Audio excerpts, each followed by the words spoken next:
जय हिंद दोस्तों, वंदे मातरम। किसी भी देश को अगर स्थिर बनाना हो तो आप उन लोगों को टारगेट करिए जो कि मजबूर हैं, जो कि परेशान हैं और जो सिस्टम से मतलब यूँ कहें कि किसी ना किसी तरीके से प्रताड़ित हैं, क्योंकि वही लोग हैं जिनको कि आप सबसे आसानी से बरगला सकते हैं।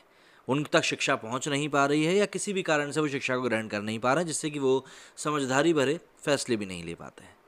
पीएफआई, जिसका कि नाम पिछले कुछ समय में कई बार गलत कारणों से सामने आया है, चाहे वो बेंगलोर में हुई लड़ाई झगड़े हों या फिर हिजाब कंट्रोवर्सी हो। लगभग हर एक मामले में पीएफआई का नाम कहीं ना कहीं से डायरेक्टली या इनडायरेक्टली जुड़कर सामने आ ही जाता है। ऐसे में बिहार में इस समय जो आतंकी पकड़े गए हैं, उनसे जो खुलासे हो रहे हैं उसमें भी लगातार पीएफआई का नाम बार बार सामने आ रहा है। और अब ऐसे में पीएफआई की एक और बात जो सामने आई है वो ये है कि पीएफआई ने बिहार में करीब 15,000 नवयुवकों को हथियार की ट्रेनिंग दी है। मतलब आप अब यही बताइए कि ये भारत में आखिर चल क्या रहा है और ये क्यों इतने बड़े पैमाने पे सब चीज़ें करी जा रही हैं, जबकि गजवा हिंद को लेकर भी पिछले कुछ दिनों में कई सारी बातें हुई हैं।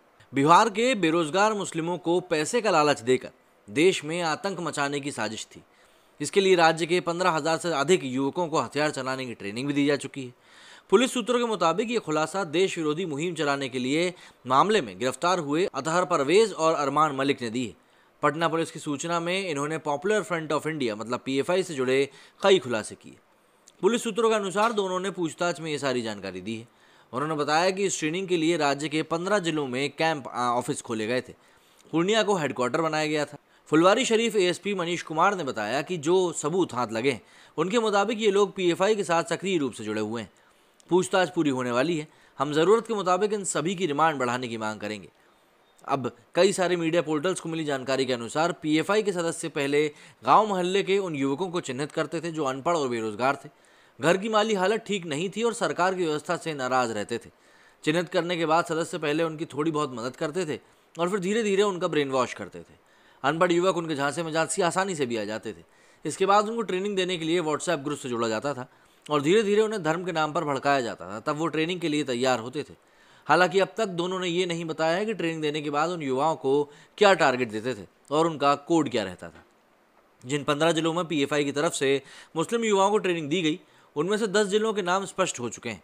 इनमें पटना, नालंदा, पूर्वी चंपारण, दरभंगा, मधुबनी, कटिहार, अररिया, वैशाली, मुजफ्फरपुर और सारण है। बता दें कि फुलवारी शरीफ के नया टोला से 11 जुलाई को पटना पुलिस ने अतहर परवेज और जलालुद्दीन को अरेस्ट किया था, लेकिन इसका खुलासा 13 जुलाई को किया गया। 14 जुलाई को अरमान मलिक को अपने कब्जे में लिया गया था। 16 जुलाई को अतहर और अरमान को 48 घंटे की पुलिस रिमांड पर लिया गया था। सोमवार शाम 5 बजे इनके रिमांड की मियाद पूरी हो चुकी है। पुलिस ने बताया कि अतहर परवेज और अरमान से पहले अलग अलग करके पूछताछ करी गई। जब दोनों के बयान अलग अलग मिले तो इन्हें एक साथ आमने सामने बिठाकर पूछताछ करी गई। ऐसा अब तक कई बार हुआ है। इन दोनों ने पूछताछ में शामिल पुलिस अफसरों को कई बार बरगलाने की भी कोशिश करी। दोनों सवालों के जवाब ढंग से दे नहीं रहे थे। पीएफआई का हेडक्वार्टर बताने के साथ ही पुलिस की टीम ने पूर्णिया में छापेमारी करी, पर वहां से कुछ हासिल नहीं हुआ। हेडक्वार्टर का ऑफिस बंद था।